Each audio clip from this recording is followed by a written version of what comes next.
Yo, if you get very anxious and nervous before talking to people, I made this video specifically for you. Whether you're an entrepreneur who gets very nervous before sales calls, or you're somebody who wants to present in front of a bunch of people, or you're just the average person who wants to speak to a bunch of people, this is gonna help. Now, why listen to me? Well, I've been studying charisma, speaking, social skills, and persuasion for about 4 years now. I used to be very shy and anxious as a person, and also before sales calls, I used to be very scared, and now things have changed. Now I consistently close deals on sales calls for thousands of dollars. I've helped many six-figure entrepreneurs triple their incomes by teaching them how to become better speakers. So obviously, I can help you. Now let's get into the meat of this video. Now, before I actually teach you how to kill your anxiety, you have to understand about the concept of emotional contagion. And the reason why is because if you can understand this, this will drive you, this will motivate you to actually want to kill your anxiety. Because here's the deal, you cannot be anxious. It is unacceptable. And I'll tell you why. It's because when you are anxious, you actually give off tendencies in your body language, and especially the way that you speak. You stop speaking with conviction. You start to lose the eye contact. You start to fidget a lot in your body language. And when you do this, it's very noticeable. What you need to understand is that people can feel what you're feeling. People can sense what you're feeling, and they can do it very quickly. When you feel a certain type of emotion, people feel it as well. That's why when you want to present confidence and no anxiety, complete belief in what you were saying, let's say a product you're trying to sell, an idea you're trying to spread, the idea that you're a friendly guy and you should be friends with me, if you don't appear 100% confident, people can feel this, and then they become nervous too. And when they become nervous, they just want to run away. They won't want anything to do with you. This is emotional contagion. Contagious emotion. And ultimately understanding that this concept does exist, and it's been so through millions of years of evolution, because this has helped us survive, this mindset of feeling people's emotion and being very empathetic. Once you understand this, this will drive you to actually want to kill nervousness, because if you can't kill nervousness, then other people won't trust you. Once you understand that, now we can move on. Now this first one is actually really good. This step 1 out of 4 is powerful when you want to kill the anxiety before a high pressure and really nervous sort of one-time thing. Let's say it's a sales call. You're feeling nervous, this is perfect. If you're about to present on stage, this is perfect. If you want to talk to a beautiful lady, whatever it may be, this is perfect. And what it is just shaking off the adrenaline. What do I mean by this? Before you go to do the very big thing you want to do, you're shaking. This is what's called excess adrenaline. It's adrenaline that shouldn't be there, that's surging through your body, because your body's kind of overreacting. So what we can do is just shake it off beforehand. So then when we actually do the thing we want to do, we appear very calm. And we do feel calm. We actually feel a little bit, I won't say lethargic, but we just feel calm, quite simply. Before I used to get on sales calls, I was very nervous, especially my first few sales calls. I was very nervous. I was shaking a lot. And I'll tell you, if I didn't actually do what I'm about to tell you now before getting on these calls, the client would have seen, or the prospect would have seen that I was very nervous. And they would have probably lost trust in me and my product just because I was shaking, I was feeling very anxious. So what we want to do for 4 big performances is just shake it off. Let's say we want to do some jumping jacks. Damn, we want to do some push-ups or something, just burn it off. And do that for maybe 2 to 3 minutes, however long you need.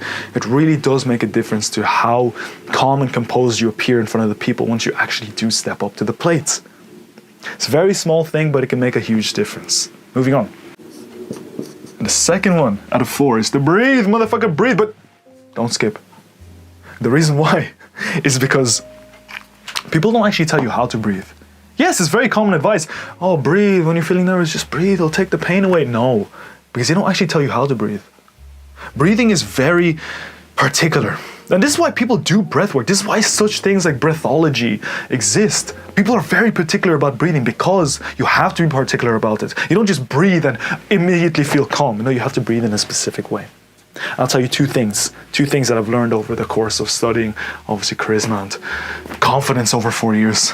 The first thing we want to engage in, I'll write it down for you now. The first piece is the prolonged exhale. Again, people just say breathe, but they don't understand the exhale. And obviously, prolonging the exhale, making it very slow, is actually more important than anything else. Obviously, there's another one we want to cover, but this is very important. I want you to try this with me. I want you to breathe with me, but prolong the exhale, make it longer. So,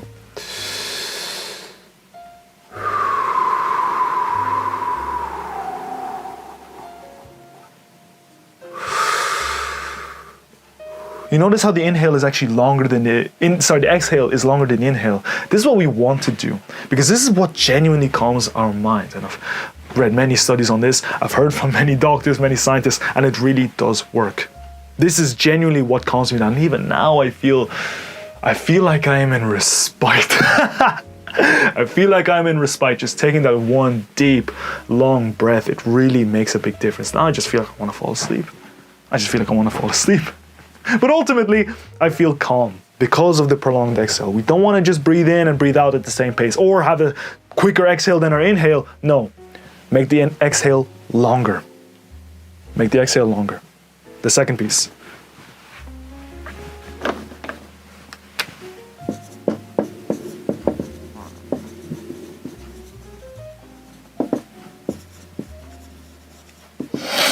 Now, this is diaphragmatic breathing. I cover this a lot, but this is very important. What we want to make sure is that we try this experiment with me actually. Take one of your hands, put it on your belly. Take one of your hands, put it on your chest. And just breathe with me.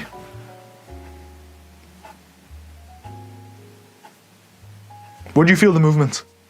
Because if you feel it in your chest, if you feel your chest and your shoulders rising, this isn't good. And I hate to break the bad news to you, but this is not good, because we want to breathe and feel our belly expanding. Because what this does, I'm not going to go too deep into it. I've covered it many times in other videos. But what's going on here is that we have a muscle underneath our lungs, the pair of lungs where your tits are, called the diaphragm. And when this diaphragm moves out of the way, it allows your lungs to fill up with the max amount of air possible. But if we don't allow this to happen, we're not getting as much oxygen as we should. And when we don't get as much oxygen as we should, we don't feel as calm as we should be, because oxygen makes us calm. It's that simple. And especially if we breathe a particular way, even better. So what we want to do is feel our belly expanding when we breathe. We don't want to feel our shoulders rising. This is very bad. What you want to do is breathwork practice. Just practice maybe for 5 minutes a day. Feel that mild muscle connection and use those muscles to make your belly fatter. I'm sure you know how to do this already. Probably shouldn't even take that much practice.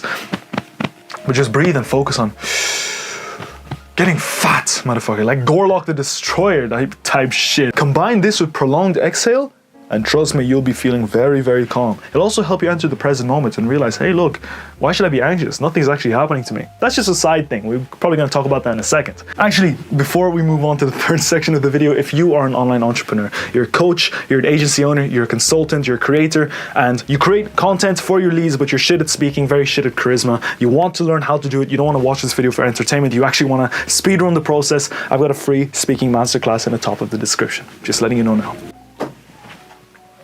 I want to cover 3 confidence mindsets with you. And for the first one, I want to illustrate a point with this story, because this story is going to really drive this point home. It's a very powerful mindset. If you adopt it, it's going to change the game for you, like it has for me. I remember this one particular time where I was performing street interviews. I was performing street interviews.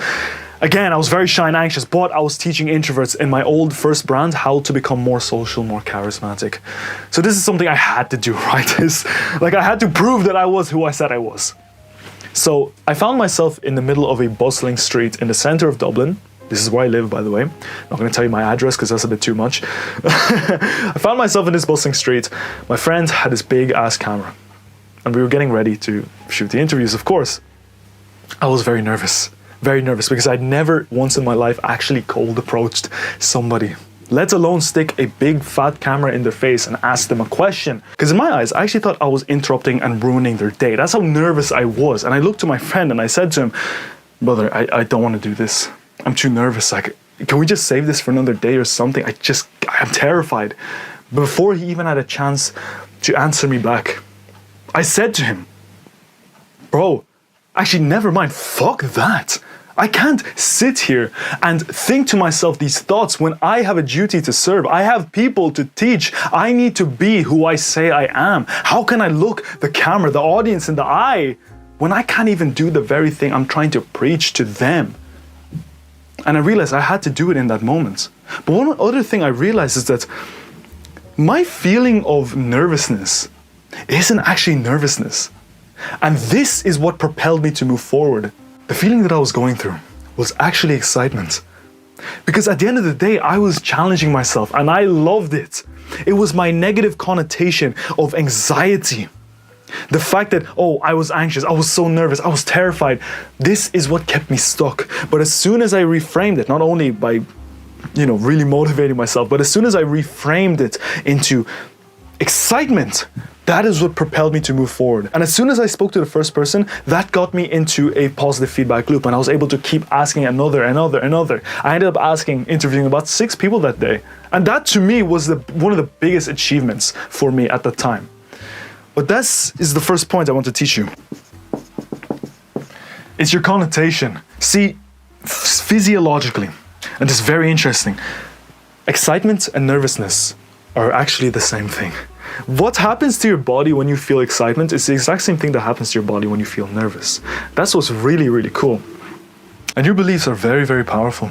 If you see the physiological effects that you're having right now to be anxiousness, as this negative thing, then your experiences following this are going to be negative. It's that simple. It's like the foretelling the prophecy in a sense. If you believe that something bad is going to happen, oh, this is me being nervous. If I'm nervous, then things are going to happen. It's just a negative feedback loop. But if you see it as excitement only leads to good things, right? Excitement only leads to pleasure. Well, not really, okay, but you get the point. It's a positive thing. And we can't be in a negative state and a positive state at the same time. We have to only choose one or the other. So why not choose excitement? Reframe your mindset into thinking that what you're experiencing right now is actually excitement. Because at the end of the day, it actually is. And what we want to understand, again, your beliefs are powerful. So why choose the thing that will serve you the least? We want to choose excitement, not anxiety. Remember, the ultimate mindset is that your perception of things becomes your reality. Your connotation of things, your belief systems, they shape your actions, and your actions shape your future. Because life is cause and effect. If you think negative things, only negative things can happen to you. If you think positively, only positive things can happen to you. So it's your connotation. Reframe it. Don't see it as nervousness. Don't see it as this bad thing, but see it as excitement. I'm excited for the sales call. I'm excited to present in front of all these people. I'm excited to show people what I can do. Now, once you understand that, we can move on to the second mindset. A second mindset is very, very similar in the sense that your beliefs about yourself dictate your future, your reality, your actions, everything. So, you need to believe that you are him or her. Doesn't really matter. Because if you don't believe that you are him, the actions you perform won't be of him. They'll be of him with lowercase letters, if that makes sense. You'll act like the very unconfident person if you don't believe that you are that confident, charismatic guy who can close these deals, who can present in front of all these people flawlessly, who can speak to people without troubles. If you don't believe that you are the person that can perform all of these actions, you won't. And people will be able to tell that you don't believe that you are him. At the end of the day, if you don't believe you are that guy, how will other people believe you are that guy? So in order to gain the confidence, you have to look back at your past. What have I done? What are the small wins? If not big wins, what are the small wins I have achieved in my life? Look back at these, use these as proof, as confirmation that you are who you say you are. Because you need a stack of undeniable proof and evidence that you are and you deserve to be that charismatic person, that charismatic individual who can perform the actions that they want to perform without pressure, without stress. So believe you are him and great things will happen. Again, life is cause and effect. Your perception is your reality. Beliefs dictate everything. Remember this. Now, if you ever want to sell to people, this is a very, very powerful mindset shift. And it's to understand that you are providing good.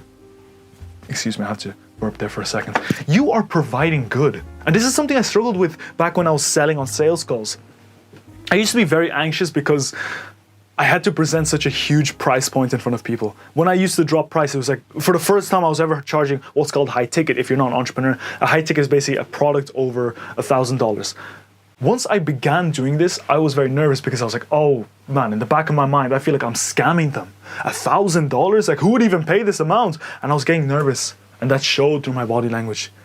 But one thing that my mentor taught me, who taught me about entrepreneurship, was to understand that I was doing people a disservice by not selling to them for such a high price point. Because what you need to understand is that, and this is just entrepreneur talk now, when you charge people more, they pay more attention. When they pay more attention, they take more action. When they take more action, they get more results. And that basically means everyone's happy. However, if you don't charge high, people perceive your product and service to be very crap. And they actually don't take as much effort. They don't put in as much effort as they should have and they would have done if you charged lower. So what you need to understand is that you are actually providing good things to people. You can even take this to a different perspective, a different angle. Let's say you wanted to talk to somebody. You just wanted to become somebody's friend, for example. You might think that you're bothering them, you're ruining their day, you're interrupting their day, but you aren't. What you're doing is actually bringing excitement to their day. You're bringing excitement, you're bringing joy, something novel to their day. And again, if you see it as something negative, it will end up becoming something negative. It will manifest in your body language and it will manifest into reality. And I don't mean to throw around the word manifest because I don't really like that word, but it makes sense. I think you can see where I'm coming from.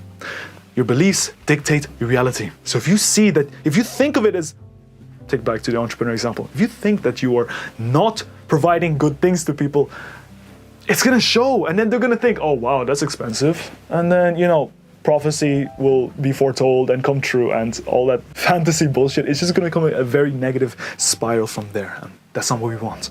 So these have been 3 very important mindsets under the idea that your beliefs shape your reality. Once you understand that, we can move on to the 4th and final piece of killing anxiety. And it's high pressure pauses. This is something that's very, very strong when it comes to times where, let's say you're in a fiery debate with somebody, or you're getting into an argument, or somebody throws you a curveball. I don't know, let's say a question you're not expecting, a statement that you're not expecting. Instead of getting very heated and very anxious about your response, this is very good. And I learned this from a lawyer. His name is Jefferson Fisher. You might know of him. He's very, very good. And he teaches people how to argue less.